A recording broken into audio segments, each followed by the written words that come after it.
कुनै श्रमिकले आफू विदेश पुगिसकेपछि पनि ल म चाहिँ ठगीमा परेको रहेछु, मलाई चाहिँ त्यो म्यान पावरले ठगेको पो रहेछ भन्ने महसुस भयो भने वैदेशिक रोजगार विभागमा आएर उजुरी गर्न सक्ने व्यवस्था छ कि छैन?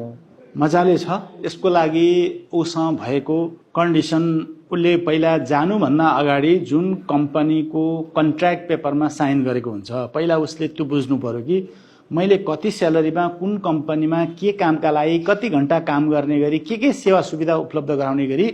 त्यो कन्डिसन स्वीकार गरेको छु भन्ने बुझ्नु पर्यो।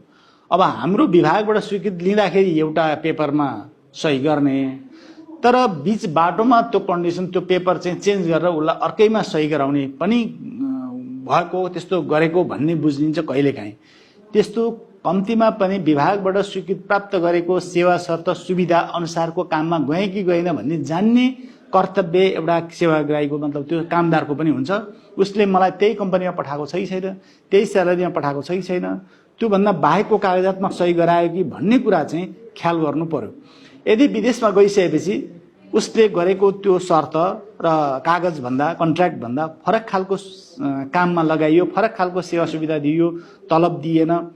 भनेदेखि त्यो ठगिएको महसुस गर्यो भनेदेखि उसले एका घरको परिवारको सदस्यलाई पठाएर म वैदेशिक रोजगारको सिलसिलामा यो कम्पनीमा छु, मलाई यो कम्पनीबाट पठाइएको थियो, यो कम्पनीमा काम लगाइएको छ, मलाई यो यति स्यालेरी दिन्छु भन्थ्यो, मसँग यति स्यालेरी मात्रै प्राप्त गरेको छु भने आफूले स्यालेरी प्राप्त गरेको स्यालेरीको चाहिँ फोटो लिन सकिन्छ, कहिलेकाहीँ भिडियो खिच्न सकिन्छ, त्यो राख्न सक्नुहुन्छ। यति घण्टा काम गराउँछु भनेको थियो, मलाई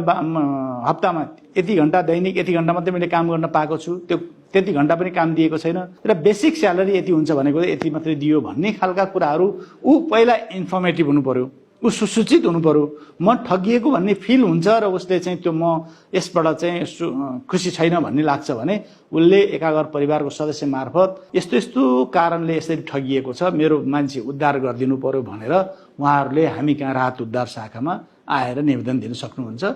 उसको विथ चाहिँ लजिकल्ली प्रमाणसहित राखेर दिएको अवस्थामा हामी उजुरी पनि लिन्छौँ र त्यसको आवश्यक कारबाही पनि गर्छौँ।